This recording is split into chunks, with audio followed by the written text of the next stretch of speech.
Hello and welcome. I'm LJ, and in this video I'm going to be looking at the use of the word charity in the KJV Bible. A question many people ask is, why did the KJV translators use the word charity when translating the KJV Bible? Many people do not understand its use, and in fact some will say that it is an error on the part of the translators and shows that the KJV is not, as the KJV only proponents state, the only correct translation, and highlight this mistake as proof. The Greek word translated as charity is agape, and that's Strong's word 26, and it means love, benevolence, goodwill. So, as many point out, if agape means love, then why would the translators use charity? Charity, of course, means donating to the poor or an act of helping someone in need. If we go to dictionary.com and search for the word charity, we will indeed see definition 1. Generous actions or donations to aid the poor, ill, or helpless. Agape occurs 116 times in the Greek New Testament. The word charity appears 28 times in the New Testament in the KJV. Every other time it is translated as love. So clearly then the KJV translators understood what the word agape meant and didn't mistranslate it as charity. If this was the case, then it would have been translated as such in all the other occurrences. There was something clearly different about the rendering of the word agape as charity. Are the verses talking about the act of giving to the poor or helping someone in need? Let's have a look at some of the verses that are often highlighted when stating the KJV's use of the word charity is wrong. 1 Corinthians 13:1. Though I speak with tongues of men and angels, and have not charity, I am become as sounding brass, or a tinkling cymbal. And though I have the gift of prophecy, and understanding all mysteries, and all knowledge, and though I have all faith, so that I could remove mountains, and have not charity, I am nothing. 1 Corinthians 13:13. And now abideth faith, hope, charity, these three, but the greatest of these is charity. And 1 Peter 4:8. And above all things have fervent charity among yourselves, for charity shall cover the multitude of sins. Clearly, these verses are not talking about the act of giving to the poor. In fact, it would indeed seem like they are talking about love. The Greek word used is agape. So let's have a look at those verses in the NIV. 1 Corinthians 13:1. If I speak in the tongues of men or of angels, but do not have love, I am only a resounding gong or a clanging cymbal. 1 Corinthians 13:13. And now these three remain, faith, hope, and love, but the greatest of these is love. 1 Peter 4:8. Above all, love each other deeply, because love covers a multitude of sins. The NIV uses the word love, so here is the proof that the KJV is incorrect, and the NIV is a better and more accurate translation. It translates agape as love. Well, that's not quite true. Let's look at the rendering of the word charity.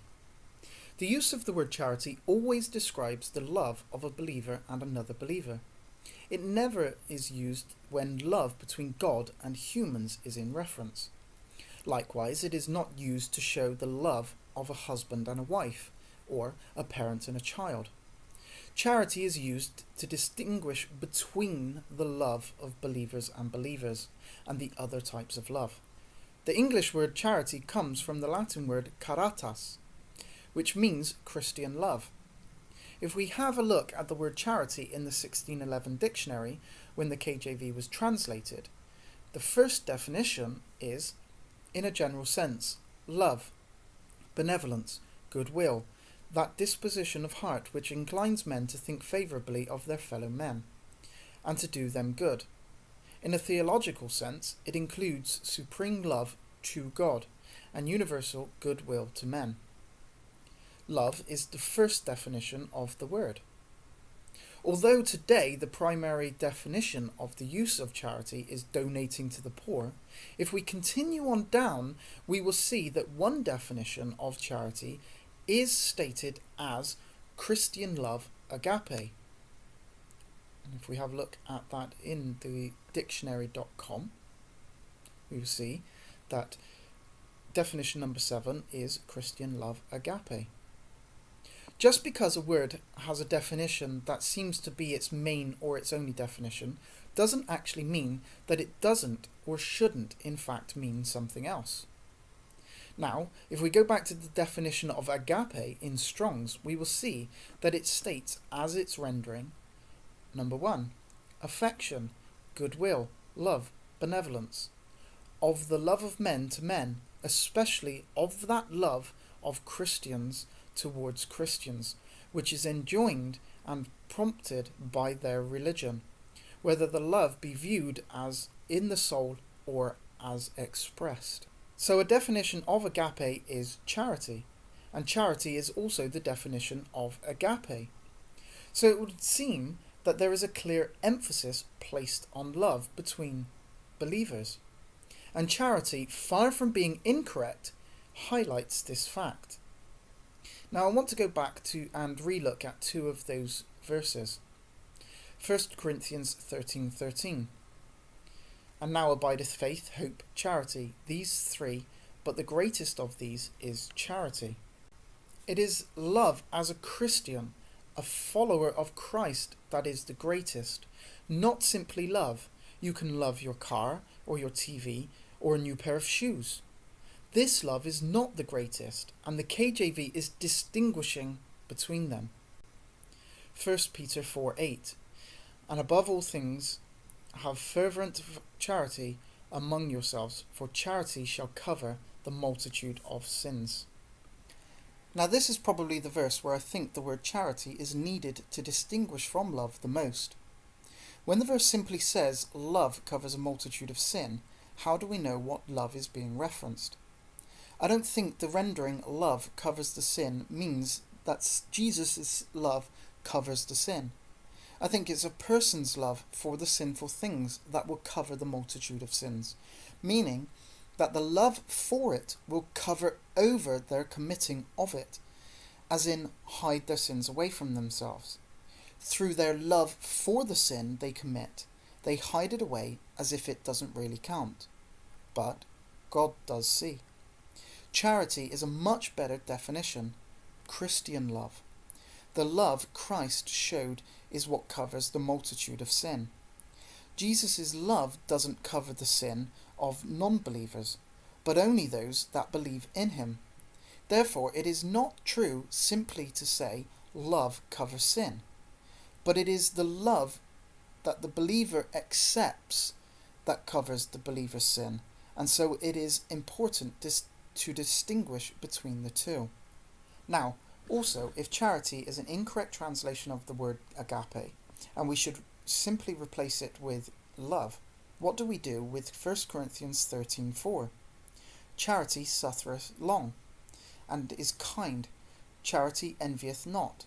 Charity vaunteth it not itself, is not puffed up, doth not behave itself unseemly, seeking not her own, is not easily provoked, thinketh no evil, rejoiceth not in iniquity, but rejoiceth in truth, beareth all things, bringeth all things, hopeth all things, endureth all things.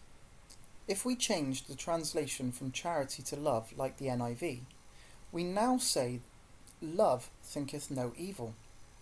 We then create a contradiction in John 3:19, and this is the condemnation, that light is come into the world, and men loved darkness rather than light, because their deeds were evil. The men loving darkness, which is a reference to evil. So the men loving evil because of their evil deeds is a contradiction if it says love thinketh no evil. Clearly these men were indeed thinking evil.